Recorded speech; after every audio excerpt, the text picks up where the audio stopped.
નમસ્કાર મિત્રો, સૂર સ્ટુડિયોમાં તમારું હાર્દિક સ્વાગત છે. મિત્રો આજે આપણે વાત કરીશું ષટ્તિલા એકાદશી વિશે. તે શા માટે ઉજવવામાં આવે છે, તેનું કારણ શું છે અને તેનું મહત્ત્વ શું છે. ચાલો મિત્રો વિડીયો ચાલુ કરીએ. મિત્રો ષટ્તિલા એકાદશીનું મહત્ત્વ જોઈએ તો ખાસ કરીને આપણા હિન્દુ ધર્મ ગ્રંથમાં એકાદશી તિથિનો મહિમા ખાસ કરીને વખાણવામાં આવ્યો છે. મિત્રો એકાદશીનું વ્રત રાખવાથી પણ જીવનમાં બધી ખુશીઓ અને આપણું જીવન પરિવર્તન થઈ જાય છે.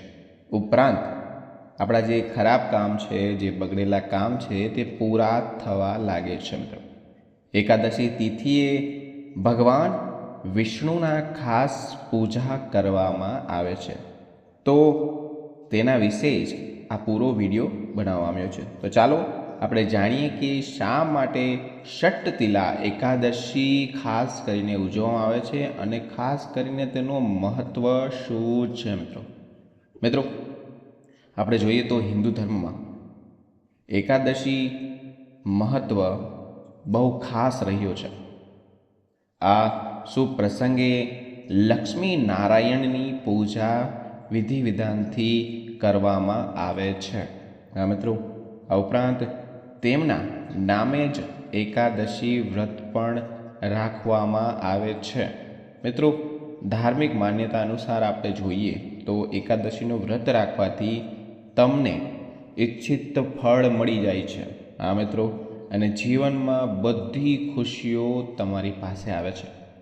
મિત્રો સ્ત્રી હોય કે પુરુષ હોય, બંને તે એકાદશીનું વ્રત રાખી શકે છે, તેનો લાભ લઈ શકે છે. માઘ મહિનામાં ત્રષ્ટતિલા એકાદશીનું વ્રત રાખવામાં આવે છે અને ત્રષ્ટતિલા એકાદશીનું ખુદ પોતાનું જ મહત્ત્વ ધરાવે છે. મિત્રો આપણે જોઈએ તો વૈષ્ણવ સમુદાયના જે ખાસ કરીને લોકો હોય છે, તે એકાદશી તિથિ પર સંપૂર્ણ વિધિ સાથે તે ઉપવાસ રાખે છે અને ભક્તિ ભાવથી પ્રેમથી લક્ષ્મીનારાયણની તે સેવા કરે છે, તે પૂજા કરે છે. આ ઉપરાંત જોઈએ તો એકાદશીના દિવસે ખાસ ઉપાયો પણ કરવામાં આવે છે. તે શું છે તે આપણે જાણીશું. માઘ મહિનો ત્રષ્ટતિલા એકાદશી શું કારણે ઉજવવામાં આવે છે તેનું આપણે જોઈએ. તમને હું તેની તારીખ પણ કહીશ અને તેનો મહત્ત્વ પણ કહીશ અને કેવી રીતના રાખવાનો છે તે પણ કહીશ. મિત્રો નવા આવ્યા હોય તો વિડીયોને લાઈક, ચેનલને સબસ્ક્રાઈબ જરૂર કરજો. આવા જ વિડીયો નવા ટાઈમે અપલોડ કરીએ છીએ, તો તમે બાજુમાં આપેલા બેલ આઇકોનને પ્રેસ કરીને રાખજો, જેથી કરીને તમને આવા વ્રતવાળા વિડીયો સમયસર મળતા રહે.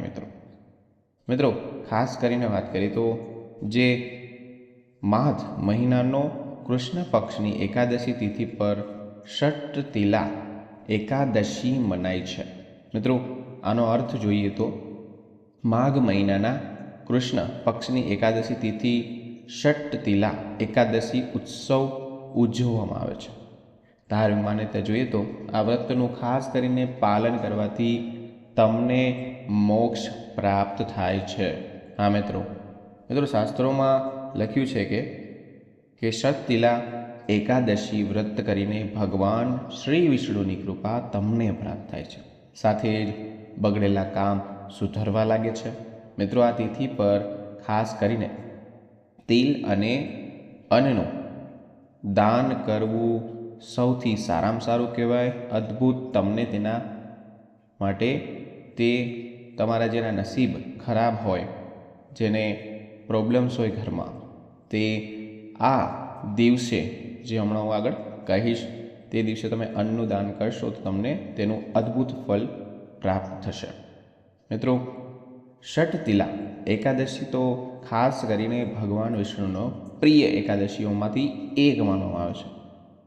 આ એકાદશીનું વ્રત જોઈએ તો જો કોઈ પણ મનુષ્ય વ્રત રાખે તો મનુષ્યના તમામ મનોકામનાઓ પૂરી થાય છે અને ઘરમાં સુખ સમૃદ્ધિ આવે જ છે. મિત્રો, આ વ્રતનું ખાસ જોઈએ તો તેનાથી શું ફાયદો થાય તો કે તમારી દરિદ્રતા, તમારા દુઃખોથી તમને છુટકારો મળે. જો તમે આ વ્રત રાખવામાં આવે, જો તમે આ વ્રત ન રાખી શકો, તેના વિશે હું પહેલાં એક વાત કહી દઉં તો માત્ર આ એકાદશીનું વ્રતની કથા સાંભળી લો ને તોય પણ તમને 100 યજ્ઞો બરાબર તમને પુણ્ય મળે છે. જે વ્રત રાખે છે તેને પુણ્ય મળે છે, પણ જે ખાલી તેની કથા પણ સાંભળે છે તેના માટે બહુ સારું છે. આ વ્રત વાચિક, માનસિક અને શારીરિક ત્રણેય પ્રકારના તમારા પાપોને મુક્ત કરે છે. હા મિત્રો, ષઠતિલા વ્રતનો ફળ કન્યાદાન અને હજારો વર્ષથી તપસ્યા, યજ્ઞો જેટલા જ તમને ફળ મળે છે. મિત્રો, હું તમને થોડુંક તેનું મહત્ત્વ જણાવીશ, ધ્યાનથી સાંભળજો. પદ્મ પુરાણ અનુસાર જોઈએ તો ષઠતિલા એકાદશી પર ખાસ કરીને ભગવાન વિષ્ણુની પૂજા અને તિલનો ભોગ ખૂબ જ મહત્ત્વ ધરાવે છે. હા મિત્રો, આ એકાદશીના દિવસે તિલનું દાન કરવાથી પાપોમાંથી મુક્તિ મળે છે અને તિલથી સ્નાન કરવાથી પણ દાન, સ્થાન અને તર્પણ ત્રણેય વસ્તુ કરવાથી પણ તમને મોક્ષની પ્રાપ્તિ થાય છે. મિત્રો, આ પૂજન બહુ સામાન્ય છે પણ બહુ ફળદાયી છે. મિત્રો, તિલના અનેક ઉપયોગો જેના કારણે આ દિવસે ષઠતિલા એકાદશી કહેવામાં આવે છે. મિત્રો, આ એનું ખાસ મહત્ત્વ છે, કારણ કે તિલ દાન અને પૂજનથી માણસને પવિત્રતા પ્રાપ્ત થાય છે. મિત્રો, અને તેના સંકટો નાશ પામે છે. આ દિવસે તિલના ઉપયોગને કારણે જ માનવામાં આવે છે કે ભગવાન વિષ્ણુની કૃપા વિધિ વિધાનથી જો તમે કરો તો તમને ભગવાન વિષ્ણુની કૃપા થશે. મિત્રો, હવે હું તમને કહી દઉં કે ષઠતિલા એકાદશી 2025માં ક્યારે છે. મિત્રો, ધ્યાનથી સાંભળો. વૈદિક પાંચાંગ અનુસાર જોઈએ તો માઘ માસના કૃષ્ણ પક્ષની એકાદશી તિથિ 24 તારીખે એટલે કે 24 જાન્યુઆરી 2025ને સાંજે 7:30 વાગે શરૂ થવાનું છે. અને મિત્રો, 25 જાન્યુઆરી 2025 રાત્રે 8:30 વાગ્યે પૂરું થઈ જશે. આ મિત્રો, આપણે જોઈએ તો હિન્દુ ધર્મમાં તિથિની ગણના સૂર્યોદય પછી કરવામાં આવે છે. તેથી ષઠતિલા એકાદશીનું વ્રત તમારે 25 જાન્યુઆરી 2025ના રોજ રહેવાનું છે. મિત્રો, જે લોકોને વ્રત કરવું હોય, જે લોકોને તિલનું દાન કરવું હોય તો તમારો આ ખાસ દિવસ છે. ફરી એકવાર બોલું છું, 25 જાન્યુઆરી 2025માં રોજ રહેશે, આખો દિવસ રહેશે. તો આ દિવસે તમે દાન કરીને આ દિવસનું મહત્ત્વ વધારી શકો છો. મિત્રો, ખાસ કરીને આ વિડીયો હતો. મિત્રો, વિડીયો ગમ્યો હોય તો વિડીયોને લાઇક, ચેનલને સબસ્ક્રાઈબ જરૂર કરજો.